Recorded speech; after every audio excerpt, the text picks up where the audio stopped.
Oliver Hart stood on the porch of his small, secluded cabin in Redwood Valley, ignoring the warmth of his untouched coffee cup, which grew colder with each passing breath of the autumn wind. He gazed toward the inky sky, where meteor showers streaked like silent fireworks across the heavens. This part of the valley lay mostly undisturbed by civilization, a place where the hush of pine trees, the rustle of leaves, and the trickle of distant streams formed a tranquil lullaby for anyone who chose to linger. Tonight, however, was not tranquil. A peculiar hum had begun in the air. The cosmic visitors tearing across the stratosphere brought with them an unusual sense of urgency. He had long been fascinated by the unknown, harboring a quiet obsession with life beyond Earth. Yet, Oliver had reasons to remain hidden and solitary. In his past, he had once been acclaimed as a brilliant medical researcher, unafraid of radical experiments that probed frontiers of human biology. But fame had rapidly turned to notoriety, discredited by peers who deemed his methods too strange. Oliver retreated to Redwood Valley. He never expected the cosmos to crash into his life. But the universe has a way of ignoring mortal expectations. A shimmering streak caught his eye. It hurtled downward, bright as a small sun, painting the sky in a tale of gold, purple, and violent red. Its descent was so close, so immediate, that Oliver felt his heart thunder. He sensed, with an unexplainable certainty, that it would not be an ordinary meteor. When it vanished behind the distant line of towering pines, an impact resounded through the night, shaking his cabin with a deep, trembling force. The coffee in his mug rippled. Birds in the forest cried out in alarm. Animals scattered. Even the wind seemed to quake with fear. Oliver set his mug aside. Without a second thought, he hurried into the darkness, guided only by moonlight and the faint glow of still burning meteor fragments that dotted the forest floor. He was compelled onward, not by mere curiosity, but by a subconscious voice that whispered, "This is it. The true chance to redeem yourself. Go." Oliver.go, panting, stumbling over gnarled roots, feeling brambles tear at his clothes, he pressed forward. The hush that descended seemed to tremble with suppressed power. The scorched smell of singed moss and needles filled his lungs. When at last he reached the crash site, he peered beyond a ring of fallen tree limbs and steaming earth. In the center lay a crater, no larger than a modest swimming pool, but its depths crackled with otherworldly energy. For a moment, Oliver merely stared, transfixed. In the center of that glowing cavity, illuminated by pale starlight and faint embers, was a figure. It lay prone, draped in swirling black cloth that seemed half melted by atmospheric re-entry. The figure moved feebly, as though injured, its form slender yet regal, all at once fragile and formidable. Oliver hesitated, mind spinning. This was a living being from beyond Earth, an alien, and from the curvature of the silhouette, it was no monstrous creature.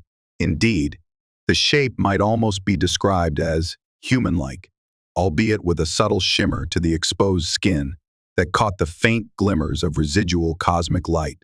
His first thought was to flee, to run away from the unimaginable, but something deeper, an inborn compassion or curiosity, stirred within him.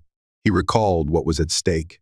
This might be an opportunity to prove that his medical knowledge, his radical experiments, and his alternative approaches could be used to help a life form in desperate need, an otherworldly patient.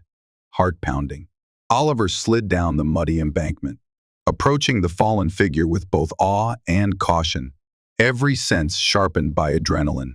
He steeled himself, preparing for an encounter with the unknown.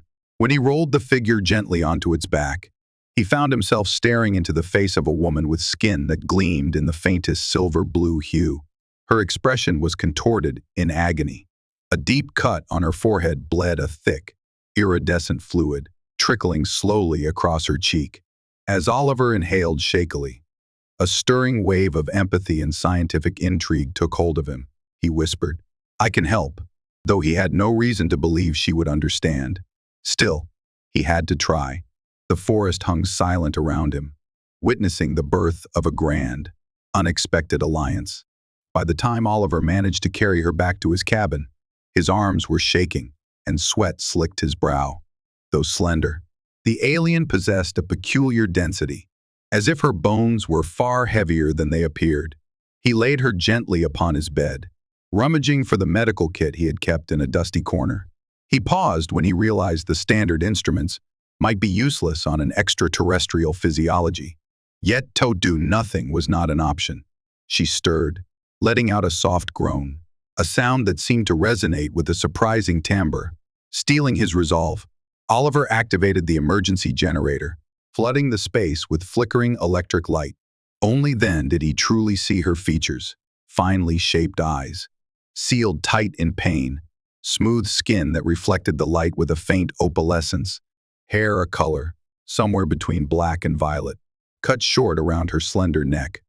Most strangely, she wore a ring of metallic plates around her left armor or regalia. Her attire, now torn and burnt at the edges, was embroidered with alien symbols that glowed faintly, suggesting technology interwoven with cloth. He pressed a stethoscope to her chest, startled to discover her heartbeat was strong, yet curiously arrhythmic, like a polyrhythmic pulse that defied terrestrial logic. Her breathing was shallow, but present. The gash on her forehead continued to ooze that shimmering fluid. Oliver frowned. If she lost too much, would she die? He had once pioneered methods to accelerate human cell regeneration, a scandalous project that ended in disgrace. Perhaps, if her biology bore any similarity to that of humans, a modified version of his serum might help. But how to be certain? Her eyes fluttered open for a moment, luminous as azure stars, flickering with confusion and anger. Her hand suddenly shot out, gripping Oliver's wrist. She let out a hiss, words forming in a language beyond his comprehension. The ringed plates on her arm pulsed, and Oliver felt a mild shock travel through his nerves. Recoiling, he exclaimed, "I'm trying to help you!" Her brow furrowed, and she spat, in her own tongue, what seemed to be a sharp rebuke. The tension in the room rose to a perilous degree. Yet, her energy was waning. She gasped, coughed, and sank back upon the pillow. His wrist tingled from the strange electrical discharge. Concern overrode his fear. Against all caution, Oliver pressed forward, speaking soothingly. "Please, let me stop your bleeding. I promise. I mean no harm." She did not respond, but her grip loosened.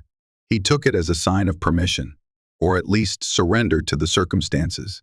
Carefully, he applied a disinfectant to the wound, half hoping his efforts would not cause a catastrophic reaction. When no immediate adverse effect arose, he proceeded to stitch the laceration. The alien stirred again, her eyes locking onto him. There was suspicion there, a regal fury that demanded respect. But for now, she had to yield. When at last he finished closing her wound, Oliver rose to fetch some water and a blanket, heart pounding as he considered the monumental nature of what had just occurred. An alien being lay in his cabin, trusting him, or rather, forced to trust him with her life. Gone were the days of quiet exile. Whatever tomorrow brought, it would upend his solitary world. She awoke again at dawn, the sunlight trickling through the blinds and casting stripes across the worn wooden floor. Oliver, dozing on a chair nearby, stirred at the slightest sound. He opened his eyes to find her studying him with a piercing gaze. Without warning, she spoke halting, as though searching for the right words in a newly acquired vocabulary. "Earthman, where am I?" He jumped upright, nearly toppling the chair. "You speak English." Her eyebrows knitted. "This tongue is new, but your small mind is easily read." She touched her ringed arm briefly, as if that explained everything. Her voice, though weakened, carried an imperious undertone that demanded reverence. "I am Isadra, Empress of Salathier. I rule the 9 systems, yet I find myself here, with an Earthman who would dare lay hands upon my form. Explain yourself." Oliver, equal parts astonished and irritated by her imperious tone, raised his hands in a placating gesture.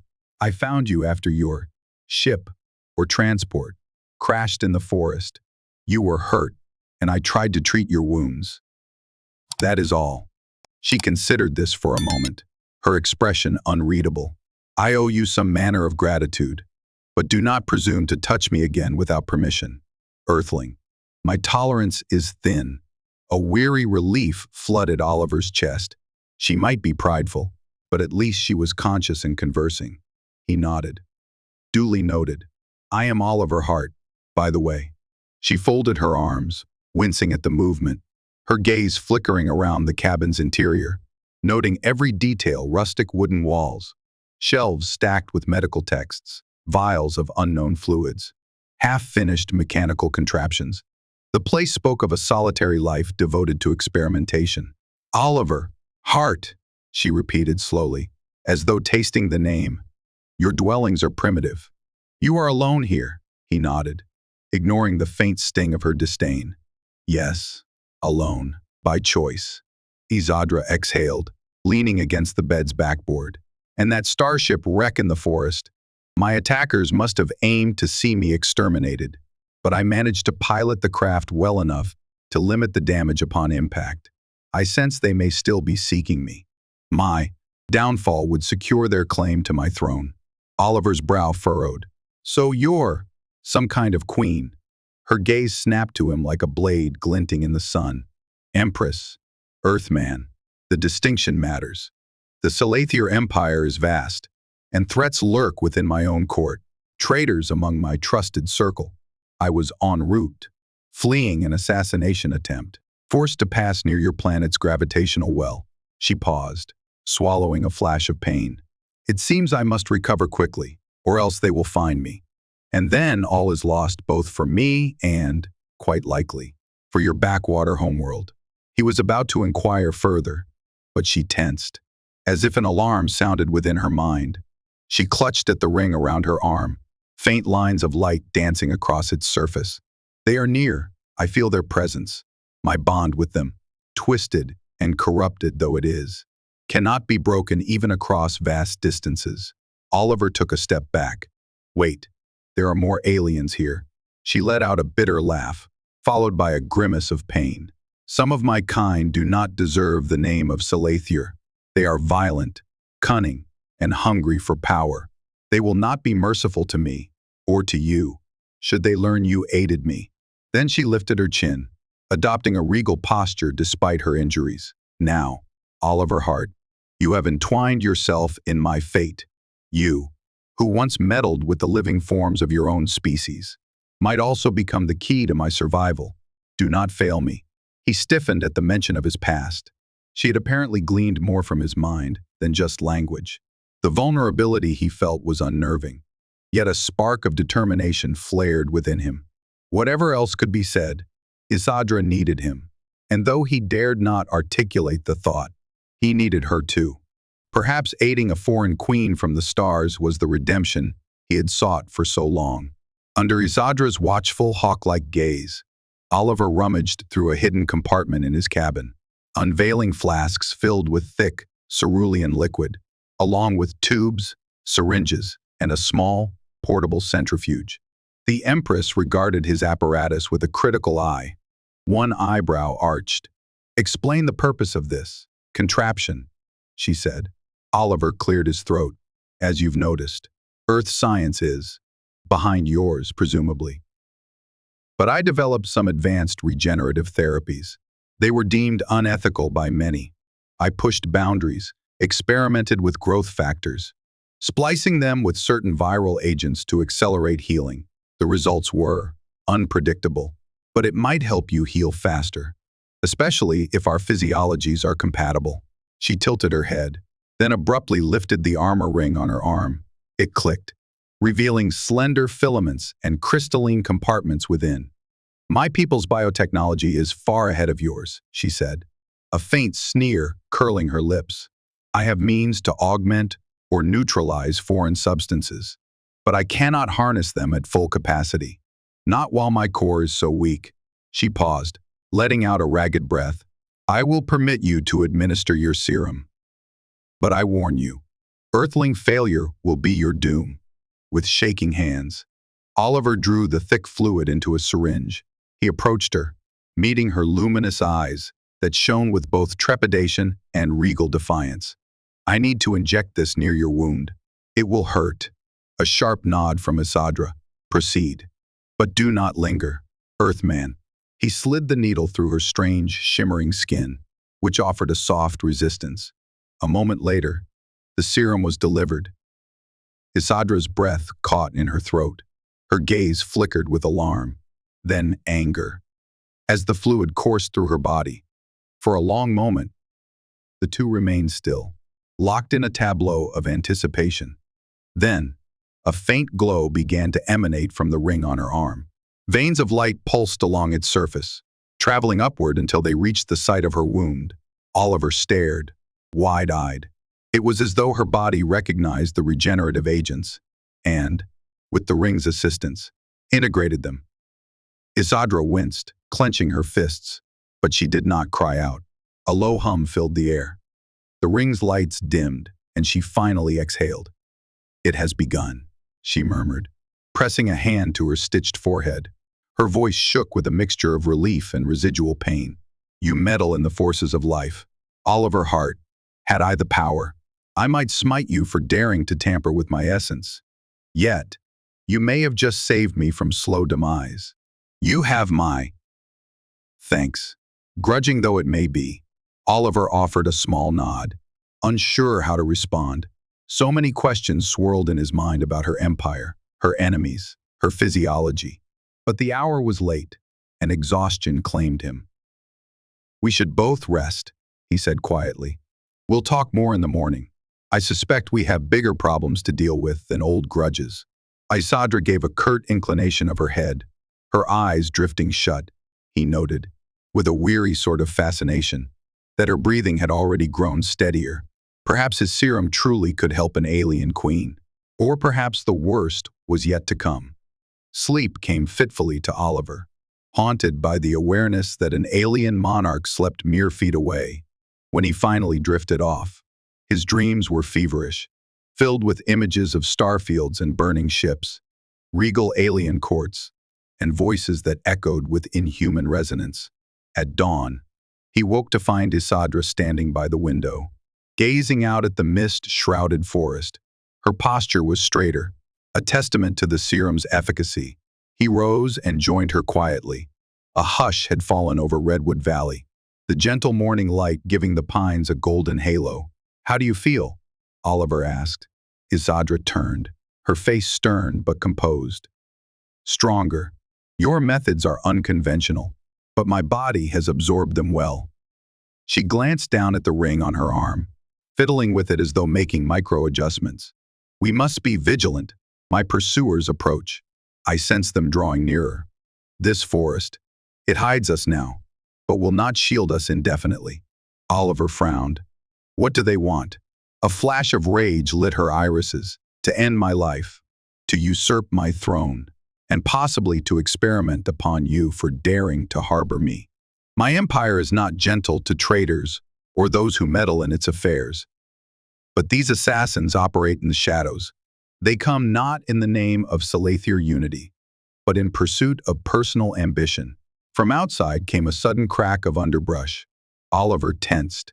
He glanced at Isadra, who raised a hand to hush him. A faint shimmer coursed across her ring.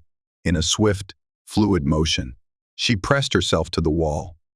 She beckoned Oliver to do the same. Seconds later, the door rattled.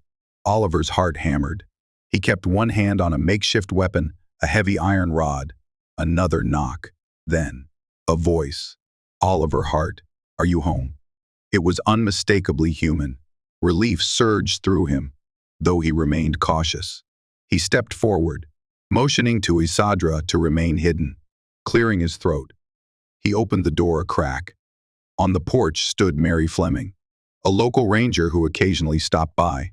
She was short, with wiry strength, her dark hair pulled into a neat ponytail. She offered a polite smile.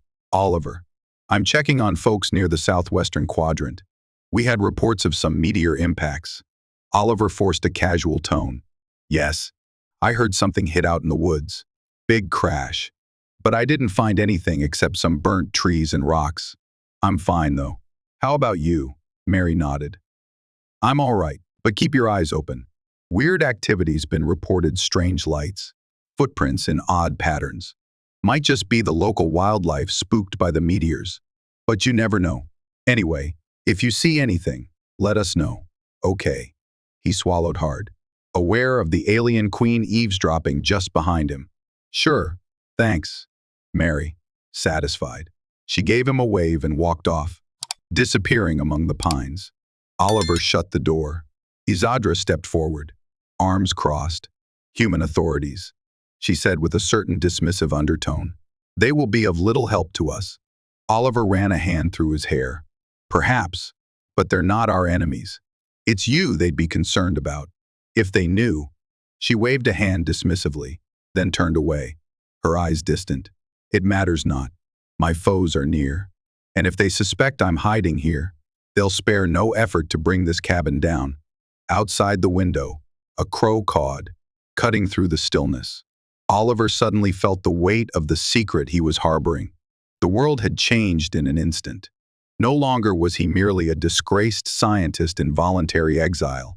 Now he was implicated in an interstellar power struggle. The twisted sense of excitement in his stomach mingled with dread, leaving him silent.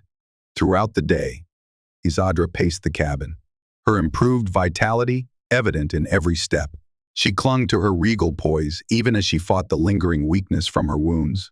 Oliver, recognizing her restlessness, offered to show her the forest, a risky move, but he thought the fresh air might ease her tension.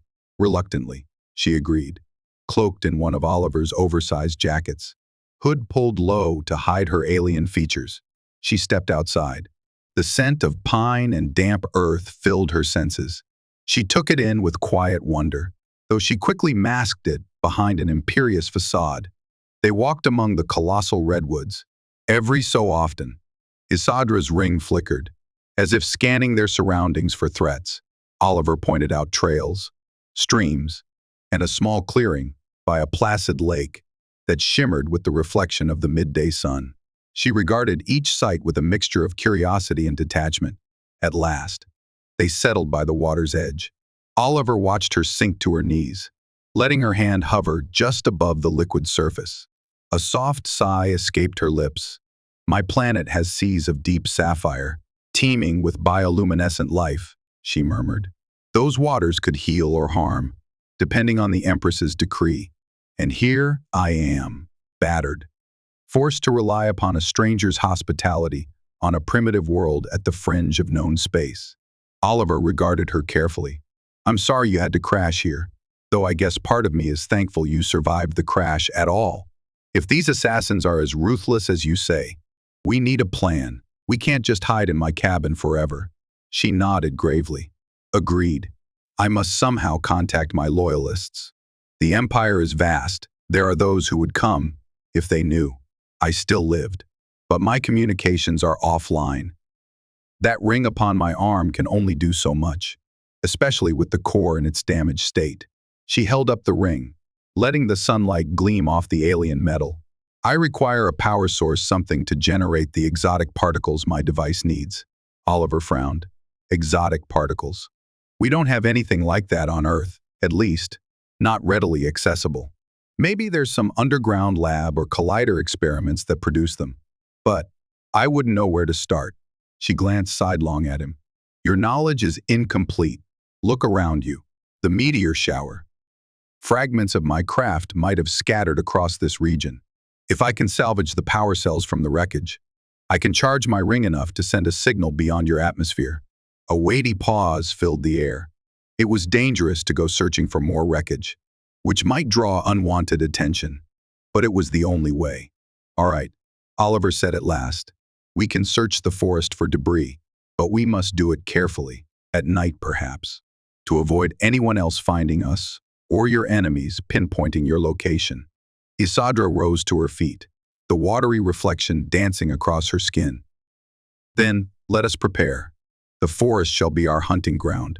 Our foes will, no doubt, be searching as well, but we hold the advantage for now.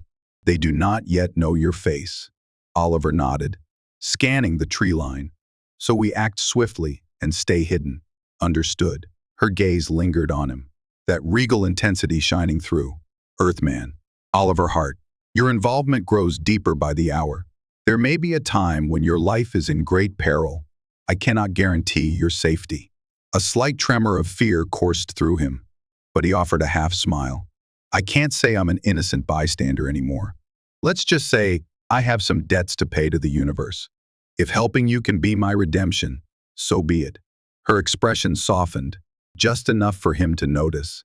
Then, with renewed resolve, they turned back toward the cabin.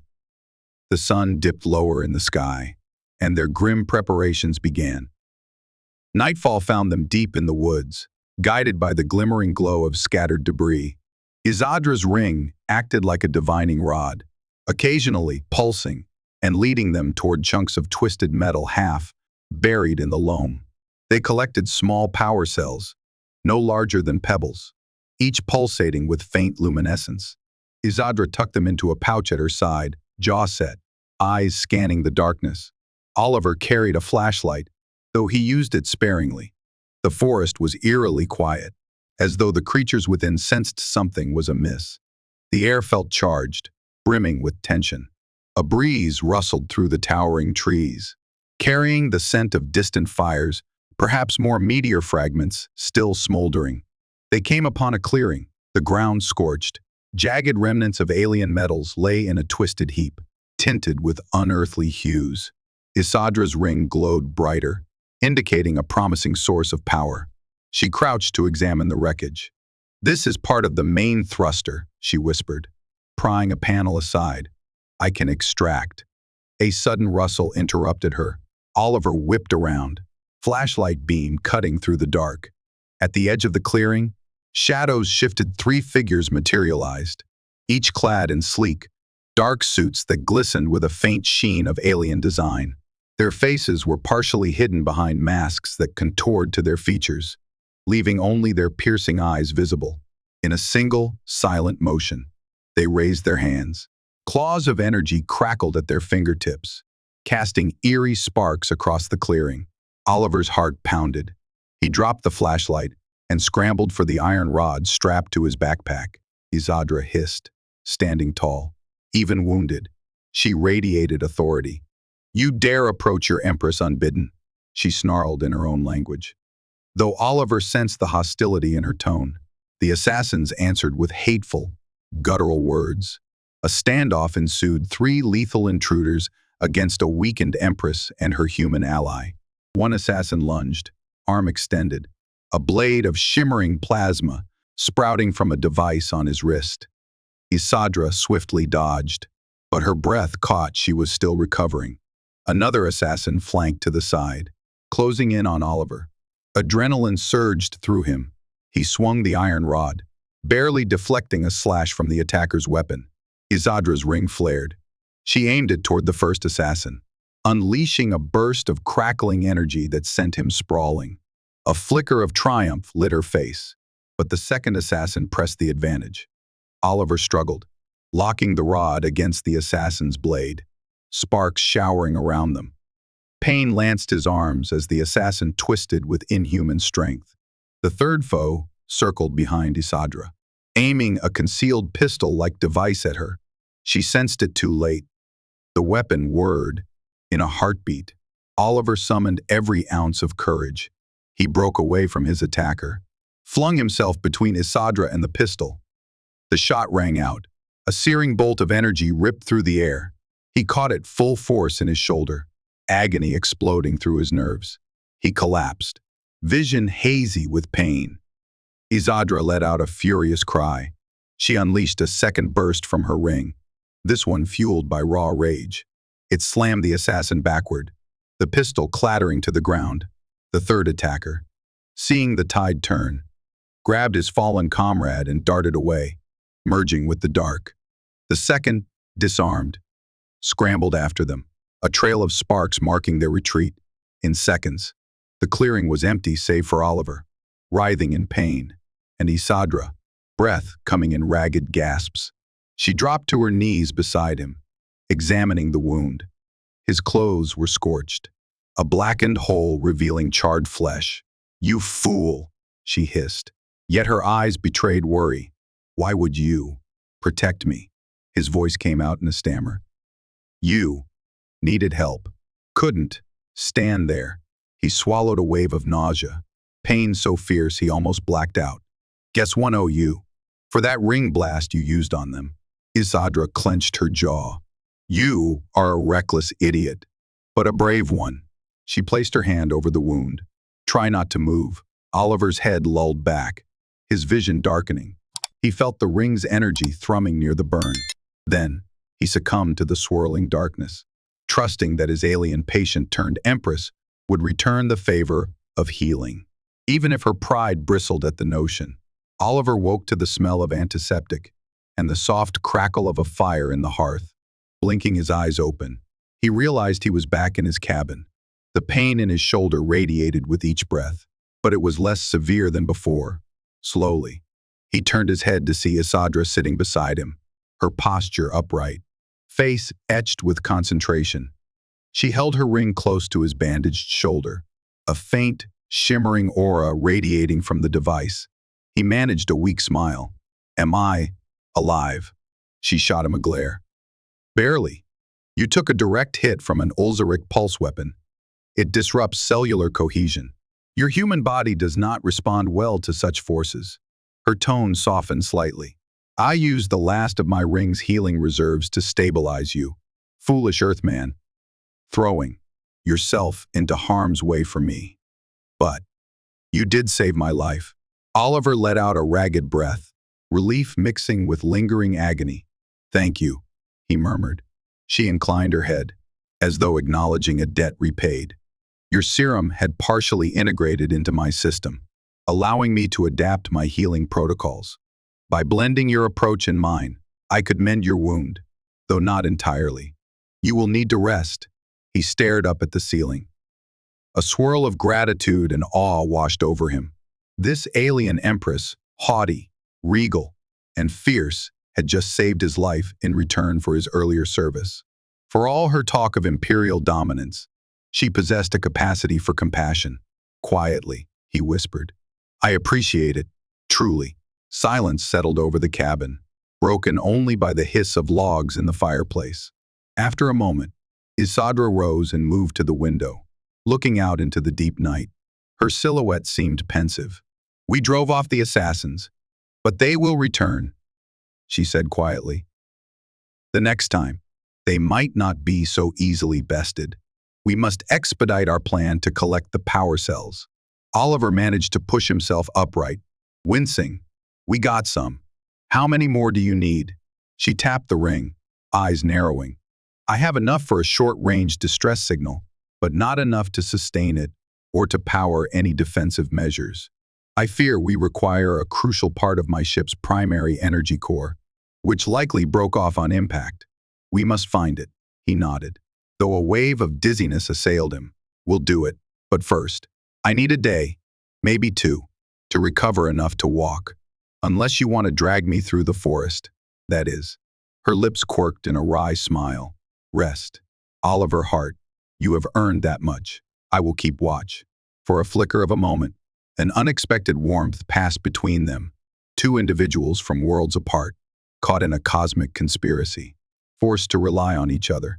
An uneasy alliance, yes, but one that might grow into something more. Oliver closed his eyes, letting sleep reclaim him, lulled by the knowledge that Isadra stood guard nearby, shielding him from unseen threats in the redwood night. 2 days later, Oliver felt well enough to move without collapsing. His shoulder ached, but thanks to Isadra's advanced healing and his own experimental treatments, the wound had closed better than any normal human injury would. They set out at twilight, determined to locate the missing primary energy core before the assassins returned in force. Guided by Isadra's ring, which pulsed with an insistent rhythm, they journeyed deeper into the forest than Oliver had ever ventured. The redwoods soared overhead, ancient guardians. Moss-laden boulders dotted the undergrowth, and the air carried the faint tang of damp earth. Occasionally, distant creatures skittered or cried out, but the duo pressed onward. Eventually, The ring's glow intensified, leading them to a hidden ravine with walls of layered stone. The ground underfoot became slippery with wet leaves, forcing them to descend with caution. At the bottom lay a small clearing, half choked by ferns. There, nestled among fallen logs, glinted a shard of alien metal. Isadra inhaled sharply. That is the fragment of the core housing. She hurried forward. Oliver followed, scanning the area for any sign of watchers. The faint whir of the ring indicated that the rest of the device lay nearby. Carefully, they cleared away debris, revealing a chunk of the ship's central power assembly about the size of a large toolbox, glowing with sporadic bursts of swirling color. A triumphant smile touched Isadra's lips. At last, with this, I can power my ring to a degree sufficient for an interstellar signal. It will also amplify my defensive capabilities should the assassins strike again. Oliver couldn't suppress a smile of relief. That's good news. Let's haul it out of here. The ground trembled beneath them. A distant rumble, like thunder trapped underground, reverberated. Isadra's gaze snapped to the rocky walls. Something is off, she whispered. We are not alone. Before Oliver could respond, a shape broke from the shadows. One of the assassins, taller, broader, bearing a serrated blade that crackled with alien energy, lunged toward Isadra. She spun gracefully, raising her ring. A beam of pulsing light arced out, met by the assassin's blade in a spray of sparks. Oliver darted aside, searching for a weapon. Behind the first attacker, two more emerged, their eyes fixed on Oliver. One raised a rifle-like device, charging it with a humming whine. Oliver ducked behind a boulder, heart thudding in his ears, as a bolt of energy scorched past him. The acrid smell of burning moss filled the air. Isadra fought with deadly grace, parrying blow after blow. The ring flared, launching a pulse that sent the lead assassin staggering back. Yet, it was clear she needed the core to bolster her ring's power. Right now, it offered only limited bursts. Meanwhile, the assassins coordinated their moves, herding her away from the precious device. Oliver realized that if he didn't act, they would overwhelm her. Gritting his teeth against the pain in his shoulder, he searched the ground for any loose fragment of the alien wreckage. He found a jagged metal rod, crackling with residual energy. Gripping it carefully, he crept around the side, flanking the assassin wielding the rifle. In a surge of reckless courage, Oliver sprang forward, jamming the rod against the rifle's power cell. Sparks erupted. The assassins screeched in their alien tongue, thrashing as the weapon overloaded. Smoke billowed, forcing the attacker to drop the rifle. Oliver seized the moment, swinging the rod again. It connected with a nauseating thud, sending the assassin sprawling into the ferns. Meanwhile, Isadra battled the other two assassins in a dazzling dance of laser-like arcs and blade strikes. With the ring's power nearly spent, she dodged rather than blocked. She glimpsed Oliver's success, and a flash of pride or approval flickered across her face. Now, Earthman, she shouted. The core! Oliver sprinted, ignoring the pain in his shoulder, diving toward the glowing assembly. The lead assassin roared something unintelligible and dashed to intercept. Oliver reached the core first, grappling with its slick surface. In a desperate move, he pulled loose a cable and jammed it into the port on Isadra's ring, the same port she had once used to interface with her ship's controls. A scorching burst of light erupted around them. The assassin shrank back, blinded. Oliver yelled, "Isadra!" She responded, pressing her ring to the cable. The swirling energies from the core surged into her device, fueling it with raw power. For a split second, her entire arm shone with brilliant luminescence, as if a star itself had ignited in the ravine. With a regal cry, she unleashed a torrent of energy that arsed through the clearing like a living, crackling serpent of light. The assassin stumbled, arms raised in futile defense. The waves slammed into them, scattering them across the ravine. Then, with another gesture, Isadra sent a second pulse that collapsed part of the rocky wall, sealing off the exit. Dust and rubble rained down. Stunned by the spectacle, Oliver felt the ground quake beneath him. The ravine swirled with residual cosmic force, the ring shining in triumph. Isadra stood panting, still tethered to the core by the cable. The assassins lay scattered, either unconscious or pinned beneath debris, heart pounding. Oliver moved to her side. She was trembling with the aftershock of such power. Slowly, she retracted the cable, letting the glow subside. "It is done," she breathed. "For now." Oliver nodded, exhaling a shaky breath. "Let's get out of here before the entire ravine caves in," she agreed. Together, they hoisted the core assembly and wove through the rubble, leaving the battered assassins behind. A surge of hope filled Oliver's chest. They had the power. Perhaps now, the tide would turn in Isadra's favor. Back at the cabin, they wasted no time integrating the core's energies with Isadra's ring. Under her guidance, Oliver helped assemble a makeshift power conduit out of the scattered wreckage they had gathered. His electronics expertise, combined with her advanced knowledge, allowed them to craft a small amplification station powered by the core. Its pulsing glow bathed the cabin's interior in shifting hues. "Now," Isadra said, her hand hovering over the control panel, "I can send a beacon to my loyalists. If any remain in this sector, they will receive my call. But it may also attract more enemies." Oliver leaned against the wall, his shoulders still bandaged. "We can't keep this secret forever. Do it, and let's hope your allies can get here before your enemies try again." She nodded, pressing a symbol on the ring.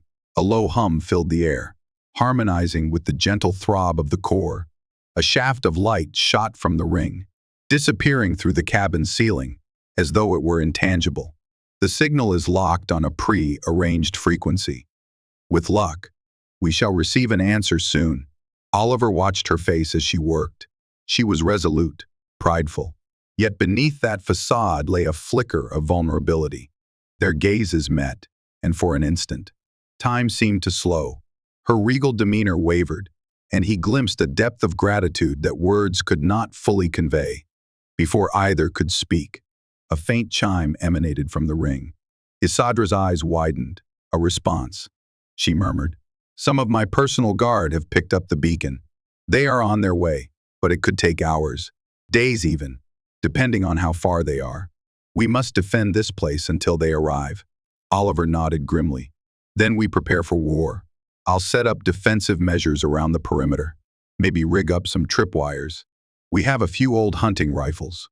Not sure how they'll fare against advanced alien tech, but better than nothing." Isadra regarded him with unexpected admiration. "You surprise me, Oliver Hart. Your resourcefulness and determination. Perhaps your people are not so primitive after all." A faint blush warmed his cheeks. "Just doing what I can." For hours, they labored under the swirling glow of the core. Oliver placed alarms and makeshift traps around the cabin's perimeter. Isadra fine-tuned her ring, weaving a protective barrier that flickered in and out of visibility, swirling around the walls like an aurora.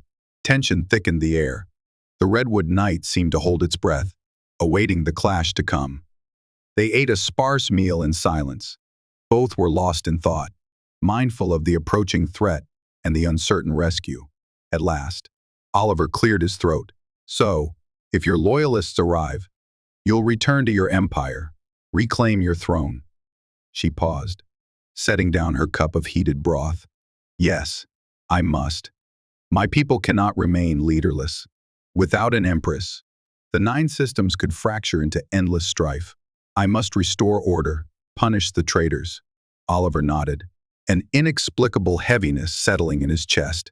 "And what becomes of me, then?" She met his gaze. Her expression flickered between haughty dismissal and something more tender. "You saved my life. Twice. Now.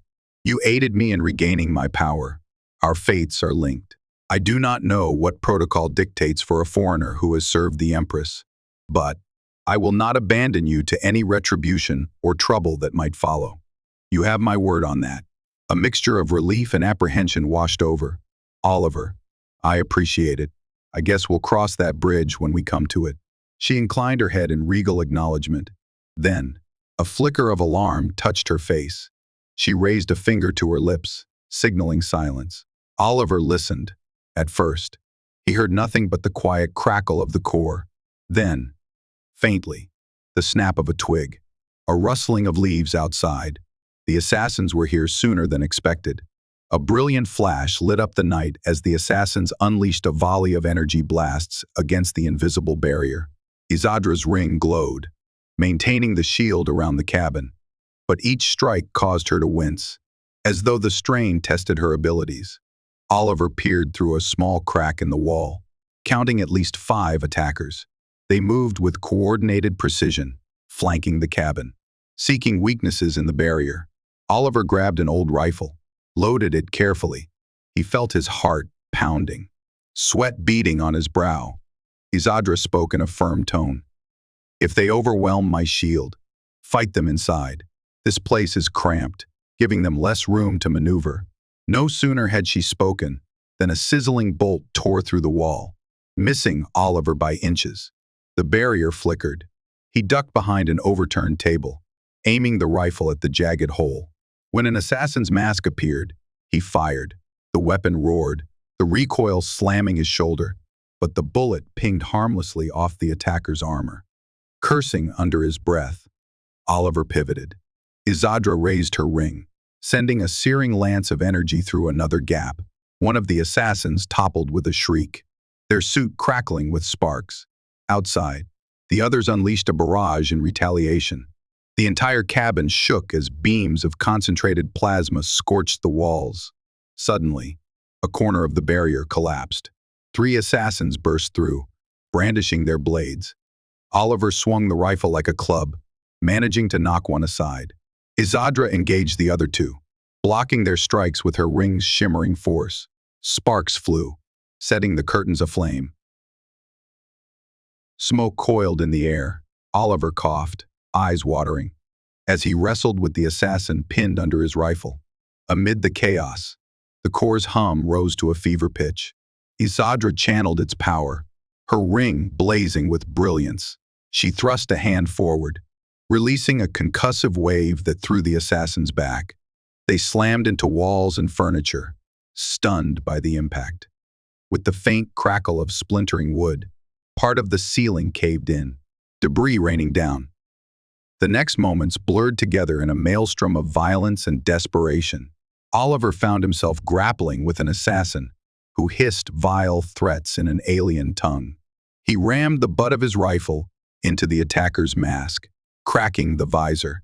A flash of the assassin's face, blue-skinned, twisted with fury, registered before Oliver delivered another blow that knocked them cold.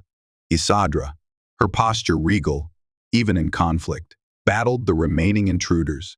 Twin blades hummed around her, but she swept them aside with arcs of shimmering power. Each time, the ring blazed, though it grew visibly dimmer with each exertion. The assassins, battered but unyielding, pressed on. Suddenly, a roar of engines filled the night sky. Oliver froze. The assassins paused, stepping back. Through the gaping holes in the cabin's roof, he glimpsed lights descending small, sleek craft dropping through the tree canopy. A new wave of dread rolled through him. More enemies, but Isadra's eyes shone with hope. "My loyalists," she whispered. "They have arrived." 2 crafts landed in the clearing, their side hatches sliding open. Armored figures poured out, each bearing the crest of Salathir, different from the assassin's darker emblems. In a coordinated move, they fired beams of light into the cabin. The assassins were caught off guard, pinned between Isadra's group inside and the loyalists outside. Realizing their dire position, the traitors attempted to flee through the holes in the wall. One tried to scramble over the collapsed ceiling. Another sought the back door. But the loyalist squad converged, capturing or striking down each assassin with ruthless efficiency. All that remained was stunned silence, broken by the crackling of flames in one corner of the cabin and the raspy breath of exhausted combatants. Isadra exhaled, her ring's glow subsiding to a faint glimmer. She gazed upon the loyalists as they entered, bowing to her with profound reverence. Their leader, a tall Salathir warrior with gleaming silver armor, removed her helmet and spoke in a language Oliver did not understand. Isadra replied, her tone commanding yet tinged with relief. Oliver sank to the floor, heart pounding, mind reeling from the close brush with death. He watched as Isadra turned to him, extending a hand. Oliver Hart, she said, voice soft. My loyal guard is here. The traitors are defeated or captured. The threat to my life is ended. Stunned, he took her hand, rising unsteadily, around them. The cabin lay in ruins, burnt timbers, shattered furniture, walls peppered with scorching holes. It was the price of harboring a fugitive empress. And yet, seeing her safe, ring intact, a strange gladness welled up within him. In the smoky aftermath, the loyalists dragged away the unconscious or dead assassins, securing them in their crafts. They spoke in hushed tones, faces grim. Isadra conferred with their leader. Every so often, she shot a glance at Oliver, who hovered near the battered remains of the fireplace, uncertain of his place in this new order. At last, she beckoned him to step closer. Turning to her guard, she said in English apparently for his benefit, "This is Oliver Hart, the Earthman who saved my life. He is under my protection. All honor is due to him for his courage." A ripple of acknowledgement passed among the loyalists. Their leader, introducing herself as Commander Vishara, nodded formally. "We are grateful for your service to the Empress. Your world, though unknown to most of the Empire, has proven its worth in harboring our ruler and aiding her recovery." Oliver swallowed. "I just did what I could." Isadra regarded him for a lingering moment. Then she inclined her head, an almost humble gesture. "Your role was far greater than you realize. Without your help, I would have perished in this forest, and Salathier would descend into chaos. My people owe you a debt." He looked around, gaze lingering on the destroyed cabin that had once been his refuge. "I'm just glad you're all right. This was my home. Not much left of it now." Sadness flickered across Isadra's face. She touched the ring, as if to say something, then paused. Commander Vishara stepped forward. "Empress, we must depart soon. We have signaled the Imperial cruiser hovering beyond Earth's detection capabilities. We can bring you to safety and begin the process of restoring your throne." Isadra gave a firm nod. Then, she turned to Oliver. "And what of you, Earthman? You have aided me beyond measure. You owe me nothing. But if you wish to come, the Empire will receive you under my protection. Or, if you wish to remain, we can ensure your safety, perhaps rebuild your home." Oliver's mind spun. The thought of leaving Earth, this rural life, the mistakes of his past, tempted him. Out there lay an entire galaxy of wonders, worlds beyond imagination. And yet, Redwood Valley was his home, battered or not. This was where he found a strange sense of belonging. Even if the rest of human society had cast him out, he drew a shaky breath. I don't know. I never dreamed of leaving Earth. But staying here, I'd have to rebuild, and I suspect certain authorities will have questions about what happened. My old life is ashes now, literally." Isadra stepped closer, eyes shining with empathy. "I can give you a place in my court. If that is your wish, you would have access to resources, technology, an entire empire's gratitude, and your knowledge might prove invaluable in bridging Salathier medicine with your unique perspectives. However, should you decide to remain, I will see to it that you are protected from any repercussions of this conflict." Oliver's thoughts raced. He looked at the walls, scorched and broken, at the face of the alien Empress who had come crashing into his life. They stood side by side, survivors of a cosmic twist of fate.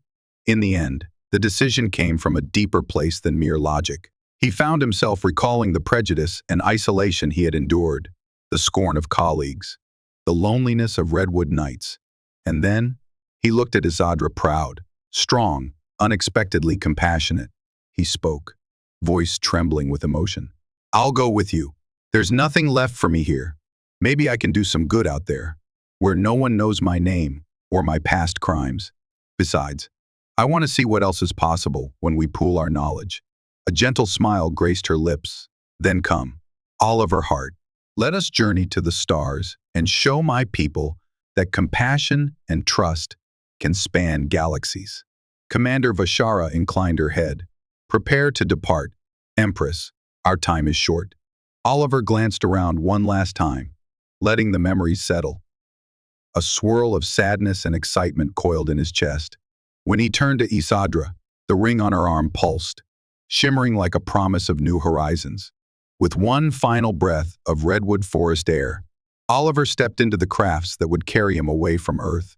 The interior of the Salathier transport craft dazzled Oliver, a sleek fusion of metal and bioluminescent panels that pulsed with faint organic light. The guards ushered him and Isadra on board swiftly. The vessel rose through the canopy with a smooth hum, leaving the battered cabin behind, illuminated only by faint moonlight. From the window, Oliver caught fleeting glimpses of Redwood Valley fading below. He swallowed the lump in his throat, reflecting on how quickly life could change. Soon, they broke Earth's atmosphere, ascending into the star-flecked void. The curvature of the planet glistened beneath them. A silent farewell. Isadra stood nearby, speaking quietly with Commander Vashara. Her posture was regal, but Oliver sensed her relief at finally escaping danger. He moved closer, listening as the Empress planned their rendezvous with the main cruiser, a colossal ship waiting at the edge of Earth's detection range. Within minutes, they docked in a small bay of the looming Imperial vessel. The airlock hissed open, revealing a corridor shimmering with alien symbols. Silver-white floors gleamed underfoot, the architecture graceful and futuristic. Guards lined the hallway, bowing as Isadra stepped off the transport. Oliver followed, heart pounding. He had never felt more out of place. Yet, the presence of the Empress at his side comforted him. Her gaze swept the assembled ranks. Then she raised a hand in greeting. In her own language, she welcomed them. Some repeated a chant that sounded like a pledge of loyalty. Others cast curious glances at Oliver, the lone Earthman in their midst. They led Isadra and Oliver to the cruiser's command center. Expansive windows looked out upon the stars, showcasing Earth as a blue-green sphere in the distance. Consoles and displays lined the walls, manned by Salathier officers who monitored everything from life support to hyperspace coordinates. At the center stood a raised platform, presumably the Empress's rightful station. Commander Vashara guided them to a console. She bowed low. "Empress, the ship is at your disposal. Shall we set course for Salathier Prime?" Isadra paused, casting a thoughtful glance at Oliver. Then she nodded.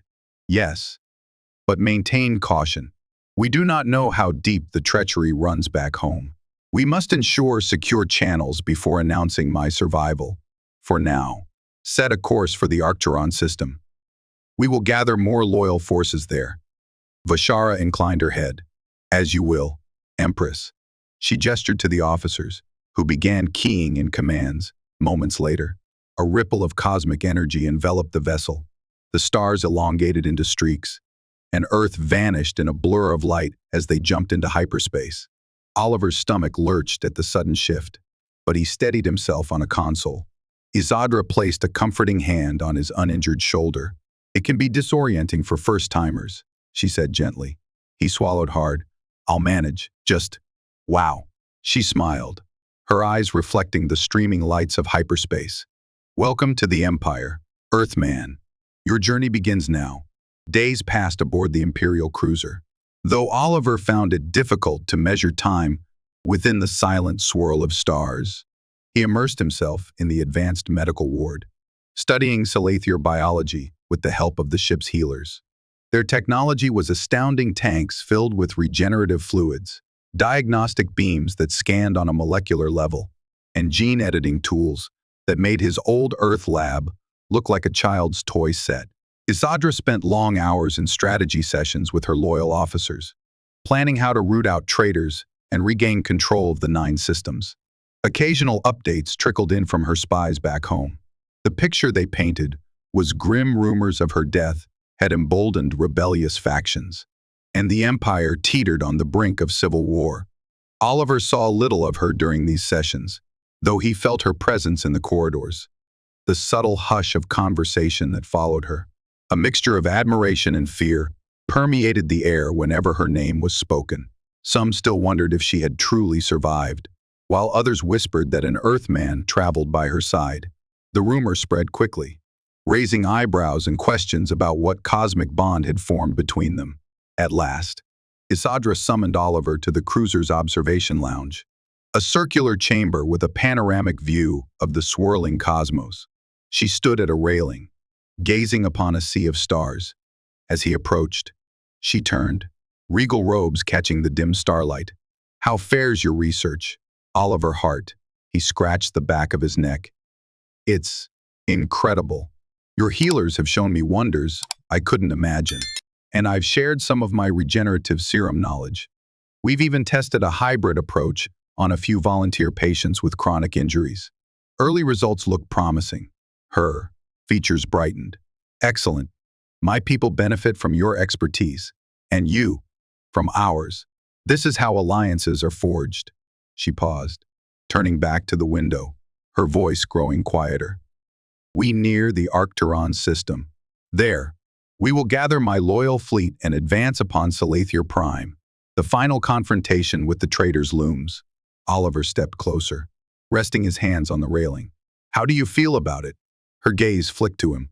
"I am anxious to restore order, yet my heart is heavy.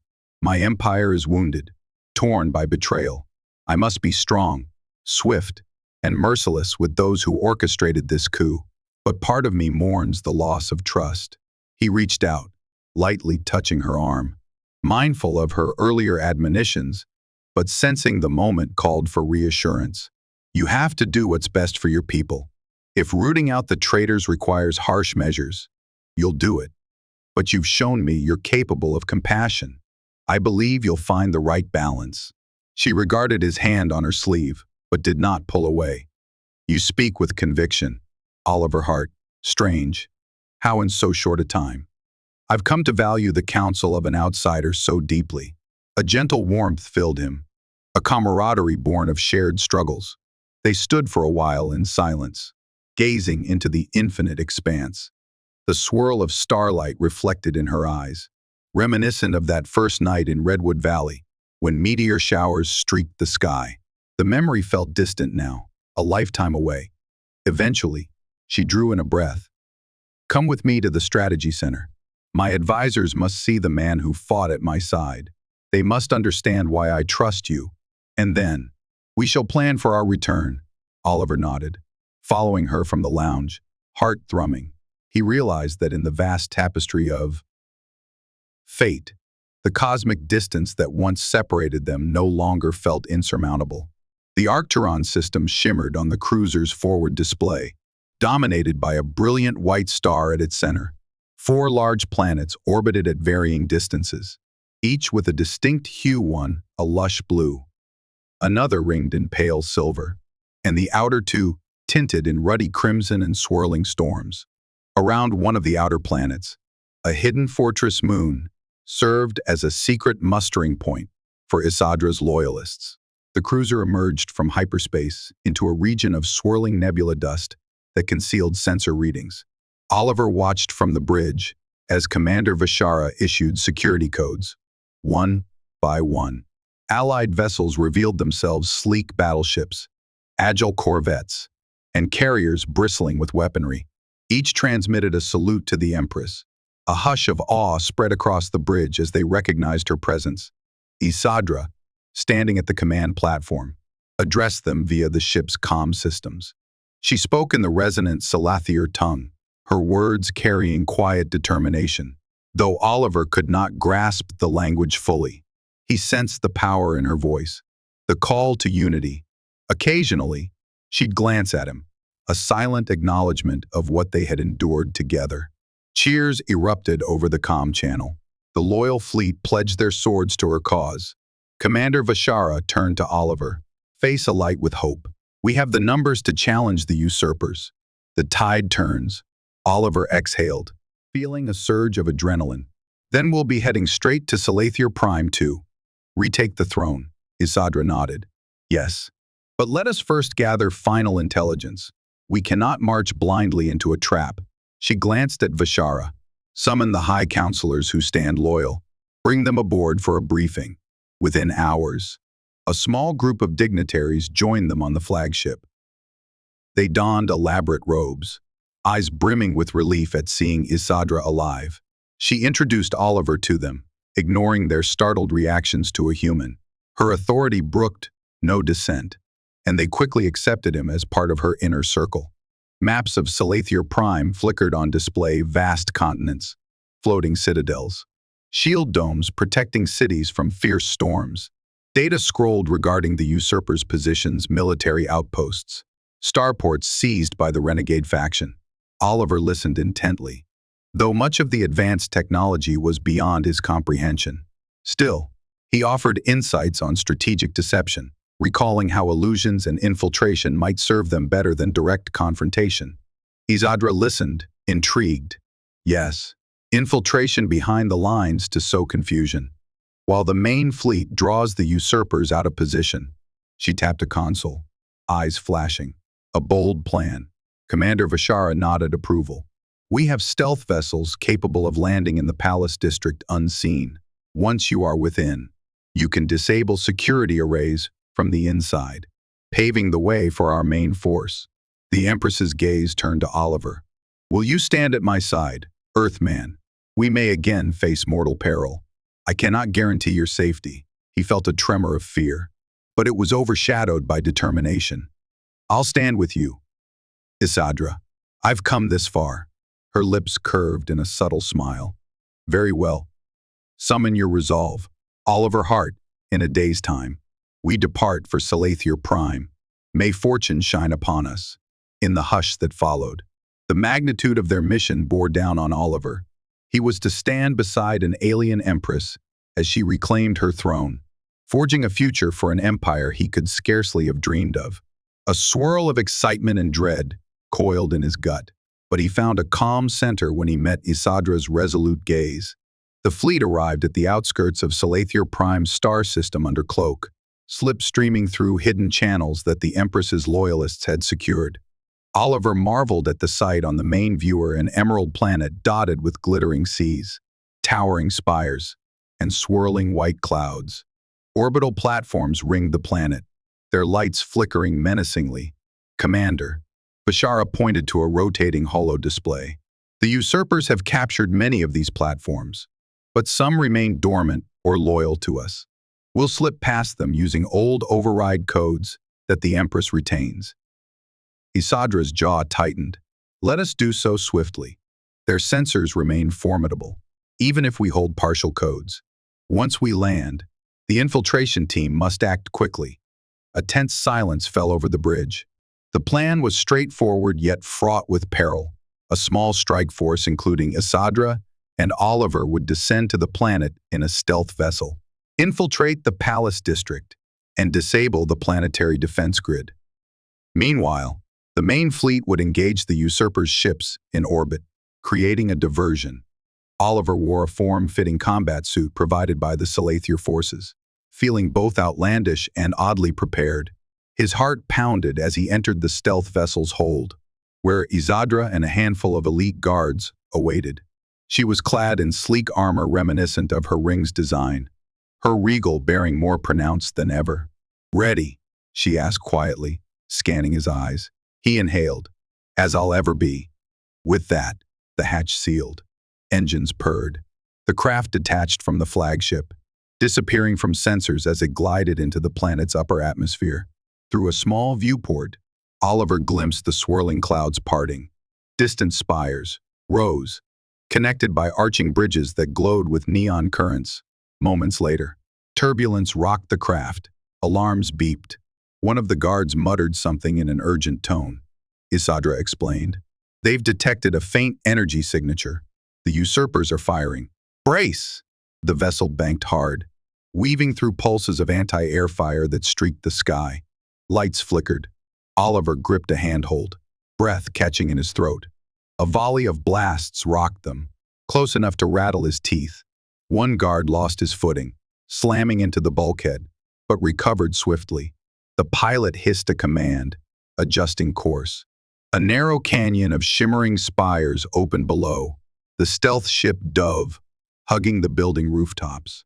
Oliver's stomach lurched. In a single fluid motion, the vessel skimmed along the walkway edges, slipping past the defense grid's line of fire. A surge of relief as the blasts ceased. They landed on a deserted platform near the palace walls, a vantage point recommended by Isadra's intelligence. The hatch whined open, revealing a nighttime cityscape of crystalline towers bathed in shifting auroras. The air carried a charge of tension, as though the city itself knew a confrontation loomed. Isadra led them forward. The ring on her arm glowed faintly, scanning for threats.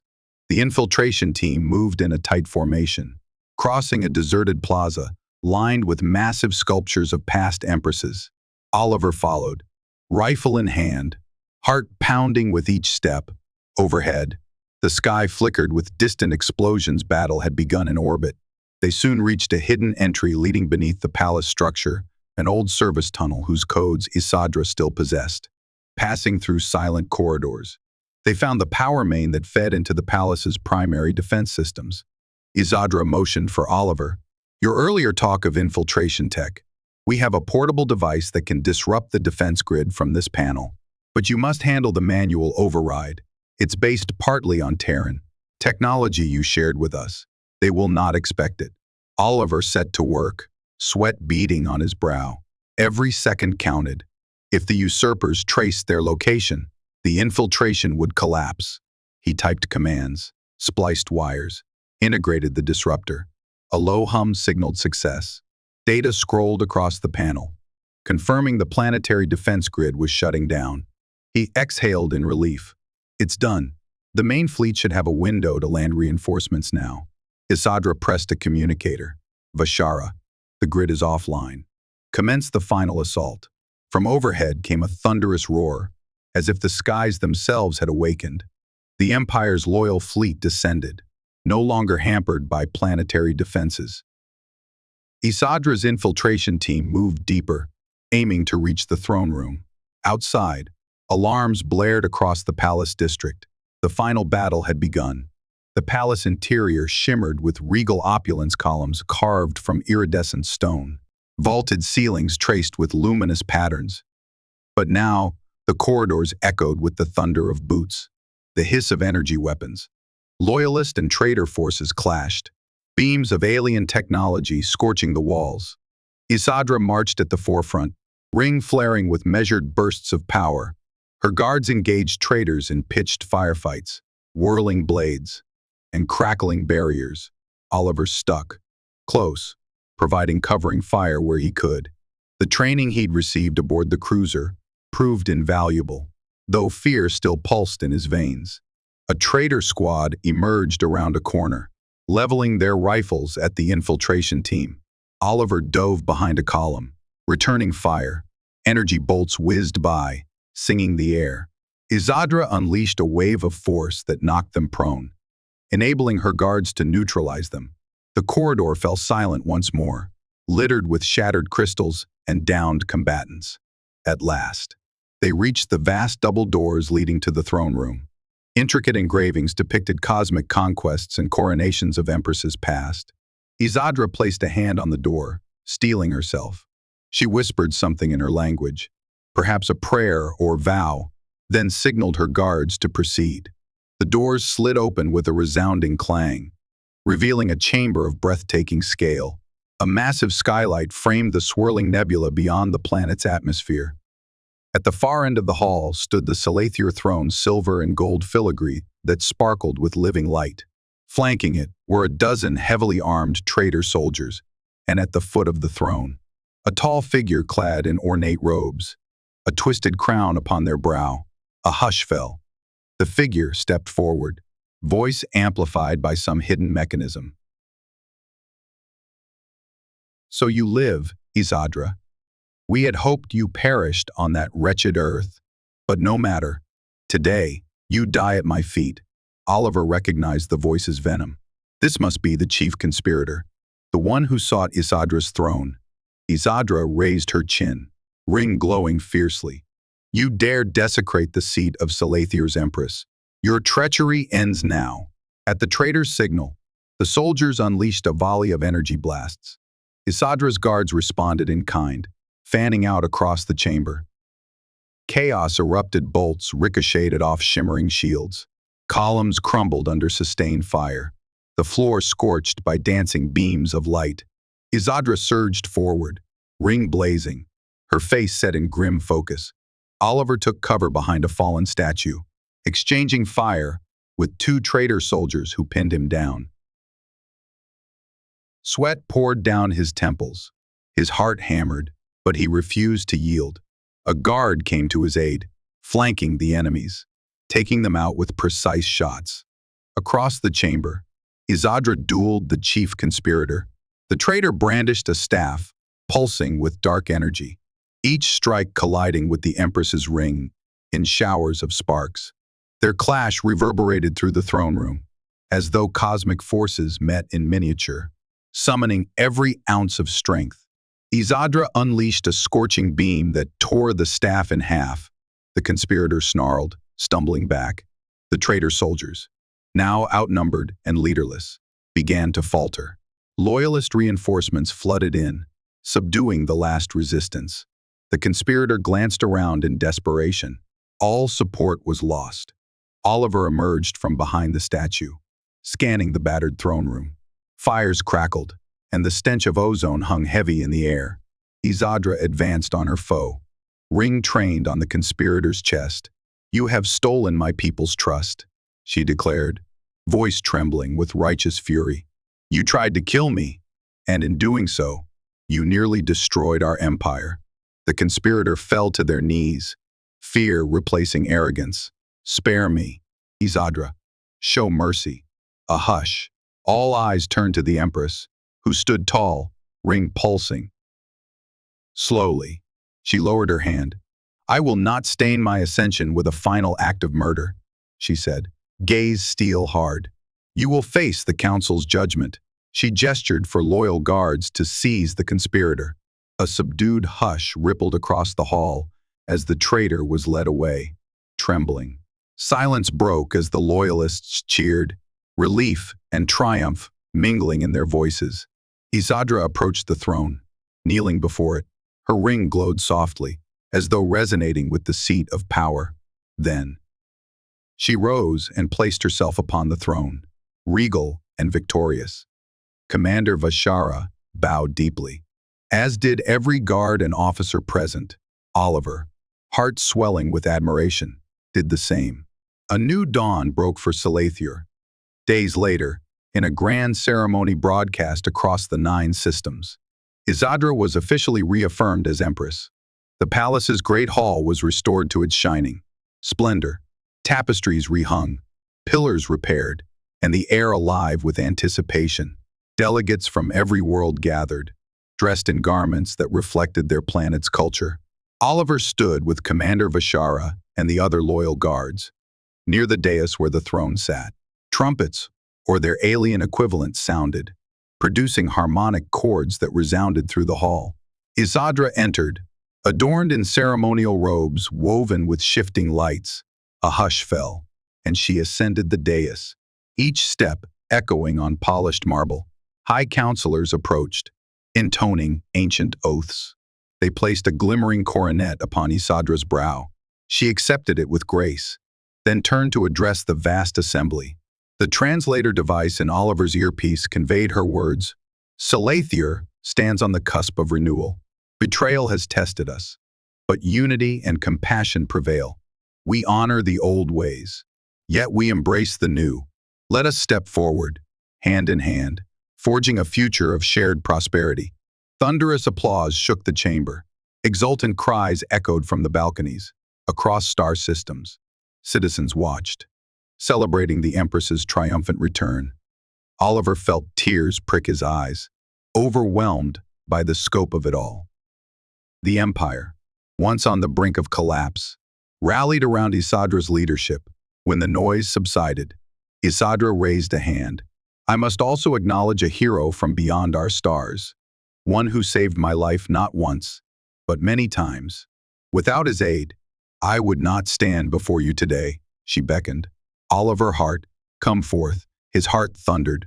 Awkwardly, he crossed the wide floor, feeling every eye upon him. The hush deepened as he bowed before the Empress, uncertain of the protocol. She stepped down from the throne, ring glimmering in the ambient light. Taking his hand, she guided him to stand beside her.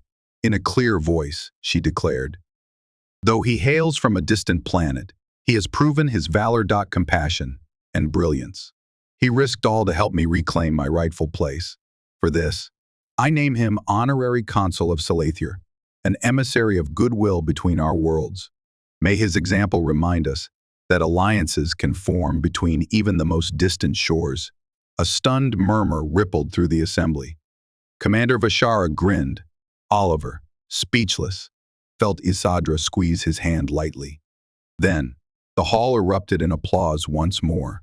As cheers rang out, the ring on her arm flashed, and Oliver sensed the unspoken message in her gaze. "We've come so far, Earthman. This is only the beginning." After the coronation, festivities filled the palace and surrounding city. Colorful processions wound through the streets. Music and dance enlivened every plaza, and citizens adorned themselves with glowing pendants or fluttering banners. Oliver wandered through the celebrations, intrigued by the tapestry of alien life, all around blue-skinned Salathir families, winged couriers, tall amphibian-like beings from allied worlds. Each greeted him warmly, having heard tales of his pivotal role. Amid the revelry, he slipped away to a quiet balcony overlooking a garden of luminous plants swaying in soft breezes. The sky overhead dazzled with Salathir's swirling auroras, reflecting the planet's dynamic core. He inhaled the strange floral scents, letting the peace sink in. In that moment, he felt both at home and impossibly far from Earth. Footsteps approached. He turned to see Isadra, no longer weighed down by ornate regalia, but wearing a simpler gown. Her features relaxed. "Oliver," she said softly, joining him at the balcony's edge. "You left the celebration early. Is something amiss?" He smiled faintly. "Not at all. Just needed some air. It's overwhelming. I'm trying to process everything being named an honorary consul, seeing you on the throne. We've come a long way since Redwood Valley," she chuckled, a melodic sound. "Indeed. When I first saw you, I was half-conscious and bleeding from a crash, cursing your every touch. Now, I have you to thank for saving my empire." He laughed, recalling her initial hostility. "I think your exact words were, 'Do not presume to touch me again, Earthling, or face my wrath.' Quite a difference." They shared a grin, then a comfortable silence, punctuated by the distant sounds of celebration. Oliver took a breath. "What happens now? I mean, for you, for me, for all of this." She shifted, gazing at the glowing garden. "Rebuilding trust across the empire will be my first task, mending alliances, ensuring the traitors face justice. There's much work to do, but with the Loyalists' help, I believe we can restore unity." She glanced his way. "As for you, that is partly your choice. You hold a position of honor here, should you wish to stay. Our medical and scientific communities are eager for collaboration with you. Or, if you feel the call of Earth once again, we can arrange safe passage, though we'd lament your absence." Oliver looked down at his hands.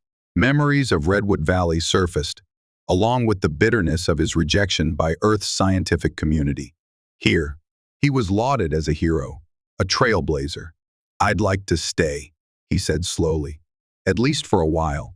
There's so much to learn and to share. Maybe one day, I'll visit Earth again. But right now, this feels like where I'm meant to be." Isadra nodded, relief evident in her eyes. "Then remain. I welcome your presence." She hesitated, then added, "You have become a dear ally, Oliver Hart. More than that, you have shown me that even an empress can learn from a humble stranger. Your compassion crossed the distance of stars. I value that deeply." His heart thudded. In the silence that followed, the warmth of her words ignited something profound between them. He reached for her hand hesitantly at first, recalling her earlier warnings about unwanted contact. But she allowed it, entwining her fingers with his. The contact was electric, forging a bond that transcended fear, prejudice, and cosmic distance. He whispered, "I guess we've proven that no matter how different we seem, understanding is possible." She moved closer, her gaze steady and bright. "Indeed," she murmured. Then, as the auroras shimmered overhead, she leaned in and let their foreheads touch, a tender, unmistakable sign of respect and intimacy among her people. A hush stole across the balcony. In that small, timeless moment, Oliver recognized the culmination of their journey, a heartfelt promise that even across galaxies, compassion could foster unity, friendship, and perhaps something deeper still. Months slipped by, marked by sweeping reforms and unifying measures throughout the 9 systems. Under Empress Isadra's leadership, the traitors were systematically rooted out. The Empire witnessed a renaissance of culture and innovation, buoyed by the story of the Earthman who helped restore their monarch. Oliver Hart embraced his role as honorary consul, forging new pathways of scientific and cultural exchange between Salathior and the distant blue planet called Earth. Though he initially worried about how his old home would react, Isadra discreetly reached out through diplomatic channels, ensuring any official stories spun a more favorable narrative about his work. Slowly, the stigma that once haunted him began to fade. At the Empress's side, Oliver marveled at worlds hidden in cosmic recesses, ice-bound satellites with underground seas, cities floating in pink-hued skies, deserts ringed with crystal formations that sang in the wind. Each expedition drew them closer, forging alliances and bridging divides. Through it all, Isadra's shimmering ring bore silent testimony to the day they met, when she lay wounded in Redwood Valley, and an outcast scientist dared to help. One evening, the Empire prepared for another celebration, a festival of unity, to commemorate the renewed bonds among the 9 systems. The palace corridors thrummed with excitement. Musicians tuned their instruments. Grand banquets were laid out, and dignitaries arrived in waves of finery and pomp. Oliver, dressed in Salathior formal robes that still felt somewhat alien on his frame, stood in a secluded alcove. He watched the swirl of festivity, reflecting on the improbable journey that had brought him here. Footsteps approached, and he turned to find Isadra, radiant in a gown that captured the glow of starlight within its threads. "You look stunning," he murmured, heart fluttering. She tilted her head, stepping closer. "As do you, Oliver Hart." They walked side by side into the grand hall, where delegates from all corners of the Empire had gathered. A hush descended as the Empress and her honored consul entered. Warm smiles and respectful bows greeted them. The band struck up a melodic strain, hauntingly beautiful, in a gesture that defied the once imperious barrier between them. Isadra extended her hand to Oliver. He took it, guiding her in a slow dance through the hall's center. The galaxy's eyes rested upon them, but neither minded. To each other, their surroundings blurred, the music a gentle tide carrying them beyond worry or fear. They spun gently, footsteps echoing on polished marble. While the ring on her arm glittered in harmony with the pendant, Oliver wore a Salathior token she had gifted him, signifying unity. Whispers spread among the courtiers, rumors of an interspecies bond deeper than mere alliance. Yet all gazes were kind, supportive, uplifted by the living symbol of hope unfolding before them. As the final notes lingered in the air, Isadra and Oliver paused, breathless, meeting each other's eyes. A smile curved her lips, mirrored by him. In that unspoken moment, any remaining wall between Alien Empress and Earth, born outcast, crumbled forever. Outside, the night sky shimmered with auroras, storms of cosmic dust, and the silent promise of countless stars. Within the palace, celebration resounded, marking not only the triumph of Salathior's Empress, but the birth of a new era, one where the boundaries of species, background, and prejudice no longer held sway. Yes, Redwood Valley felt like a dream from another lifetime, but sometimes, in quiet moments, Oliver and Isadra would speak of that forest, the warm hush of pine trees, and the meteor shower that changed everything.